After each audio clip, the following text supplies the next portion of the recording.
I'm an emergency medical dispatcher, which basically means that if you call 999 with an emergency and need an ambulance, there's a chance that it'll go to me. It's a rewarding but stressful job, and some of the calls I've handled give me nightmares, but I wouldn't change my job. Some of my hours, however, are extremely unsociable, and sometimes I get home at 4 in the morning, and when I do, I have a routine. When I get home at 4 in the morning, I'll quickly change and then go for an hour-long jog while I listen to a podcast. This jog by 5 in the morning will take me to my boyfriend's bakery where we share a meal, breakfast for him, dinner for me. On the days I work this kind of shift, it's the only time we get to see each other. I then help him set up a little before heading back to my home and sleeping. All in all, nothing abnormal ever happens, but a new neighbor recently moved into my cul-de-sac. A woman in her late 30s or early 40s, I'm not sure. I don't know my neighbors that well, as I don't often have the ability to socialize with them due to my work hours. During one of my recent jogs, I paused on my way out of the cul-de-sac on the pavement near her home to pick out a podcast on my phone, only to have her come out shouting at me about what am I doing near her home and how I better go before she calls the police. I quickly apologized to her and explained that I'm her neighbor and just out for a jog. She didn't believe me, so inside of her, I had to go unlock my front door to prove to her yes, I lived here, as she kept shouting about the police. After this, she stopped and retreated back into her home, so I continued my jog. Except she was watching me the next time I jogged, and the next, and the next. Each time calling out vague threats about police and how I shouldn't be out at this time and how I was scaring her children always being out at this time.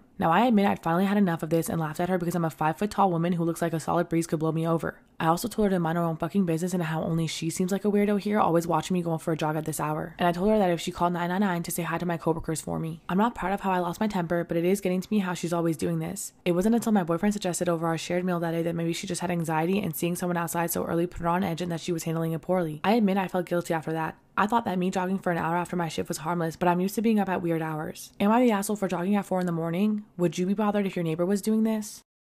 Story time about when I let my boyfriend pop a pimple and it almost killed me. I at the time was 23, my boyfriend at the time was 25, had been together for almost a year. I was living at his parents' house because I was between homes and he was living at his cousin's. It was one of those nights where he was staying over and I asked him to pop a pimple on my labia because I couldn't see it and he happily obliged. You know, things you ask and do for your SO. So a couple days go by and the pimple grew exponentially, but I didn't really think anything of it. I thought it would resolve itself. The third day, it grew to the size of a golf ball and my nurse advised hotline for my insurance advised me to go to the ER within the next few hours. Of course, work wouldn't let me go because I wasn't actually dying. Well, so they thought. I went home that night and got help with showering because I couldn't even really lift my legs. My boyfriend takes me to the largest trauma center on the West Coast, and while waiting for the OBGYN, they gave me fentanyl for the pain, and boy, that kept me feeling great for the rest of the night. The OBGYN said that there isn't any need to drain it and to just take antibiotics and it should resolve itself, despite that it's actively oozing, but the hole isn't big enough to ooze. Anyway, I pick up the painkillers and antibiotics and head to bed. He calls out of work just because he wanted to be sure that I was okay. The following morning, he wakes up to go pee and feels me and says that I'm on fire, and he can tell that something is super wrong by just the way that I was talking because my speech and my reaction time is very slowed and slurred. Called the nurse advice line and they said to go to the ER ASAP. I'm spiking a fever, like almost 102 degrees. At this point, I could hardly dress myself, so he's helping me get dressed a little bit and then he takes me to the ER. They're asking me questions and I have almost no idea where I was. I knew my name, but I didn't know my birthday or why I was there. I'm hardly coherent, but not like passing out. Just there, but not. Wheel is spinning, but no one is home. Thankfully, my boyfriend already knows all that information about me and the nurse immediately admits me under the code sepsis. The OBGYN comes down and is like, yep, that needs to be drained. Gives me lidocaine in my naughty bits. I scream absolute bloody murder and she doesn't even give the lidocaine enough time to work and immediately takes the scalpel to my labia and cuts it open.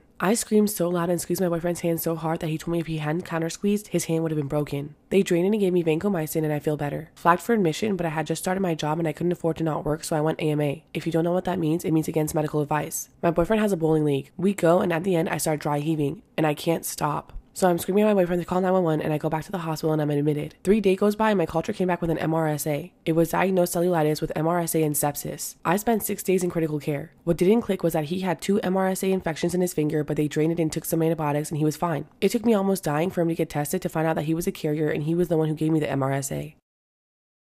Am I wrong for telling my sister not to name her daughter Chewbacca? My 24 female, sister 28 female found out she was pregnant 5 months ago. Recently, she and her husband 31 male announced that they were having a girl and finally decided on a baby name, Chewbacca. I was more than a bit shocked, even more so when I found out that the name was the product of a long discussion and compromise between them. My sister wanted to name their daughter after our late grandmother Rebecca.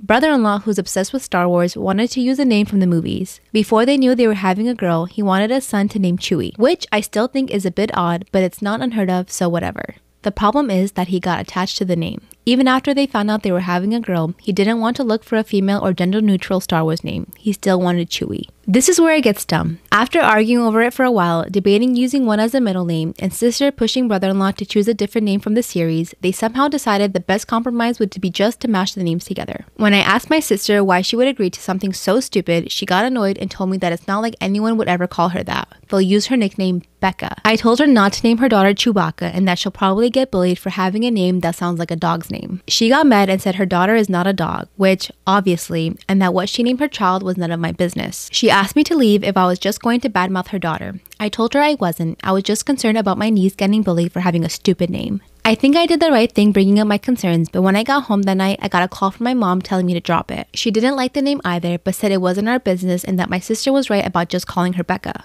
I think both my mom and sister think the whole nickname thing is a clever way of getting around brother-in-law to get the name they actually want. But what if he insists on his side of the family using the nickname Chewy? But I don't know. Maybe the Becca thing will work? I know I'm sticking my nose in where it isn't wanted, but is it a bad thing to bring up the future problems of having the name Chewbacca, or am I really overstepping? Am I wrong for telling my brother and sister-in-law that their pregnancy announcement was trashy? My family has a 21 plus adult-only gift exchange, volunteer only. If you sign up, you have to spend $20 on each person. We have a Google Doc with a list of things each person would like, their sizes, and favorite snacks. You follow the list, you spend $20 per person, and we have the exchange after the kids go to sleep. My sister-in-law Kelsey, 34 female, and my brother Kyle, 30 male, both signed up to be on the list. They asked to go last because they had something special they wanted everyone to open together. Everyone else followed the list and got people something they would like. Kelsey and Kyle spent $5 per person. It was a sonogram picture in a cheap dollar store frame and a note saying $35 has been donated to the baby in your name, and a 2XL shirt with puffy paint that said Baby Bella 2022. We all said congrats about the baby and talked about it for a bit. My dad then said, "Do you want to finish the exchange? This is great news, but we have to be heading home, so if you want to get the rest of the presents." Kelsey said, "That is the gift." Kyle got up to use the bathroom and my dad followed after him. They had an argument in the hallway and Kyle stormed out. My dad was like, "Everyone can take their gifts back from Kyle and Kelsey because this is bullshit," and they knew exactly what they were doing. A few people did take their gifts back and left, but the rest of us sort of sat there until it calmed down and then went home. Kyle ended up showing up at my house 2 days later with a real present and apologized. He said in a very angry tone, "Kelsey has been crying about it for days now, so thank Dad for ruining the surprise." He then asked if I liked the gift, and I said no. He asked why not. I said, "Well, everyone else got you a real present with thought put into it. You didn't even get me a shirt that fit, that was printed professionally, and then spent the majority of the money on yourself. It felt cheap and ruined the spirit of the exchange." He called me an asshole and left. So, am I? No. Am I the asshole for telling my sister that her husband would take her more seriously if she didn't dress like she did? My sister Anna married my friend Lance, and he was the cool guy in our friend group. I don't know how he ended up with my sister. She's the total opposite, loud, funny, and outgoing. She's really beautiful though, and when they got together, everyone said how good they looked. She seemed to be in love with him all the time. She would say how dreamy he was, how good he treated her, and how spoiled she felt. But Lance was quiet and stern. She would revolve around him at family gatherings, but wouldn't engage much with everyone else except for me. I was surprised when he asked her to marry him. She never took the wifey role too serious and had a non-traditional wedding.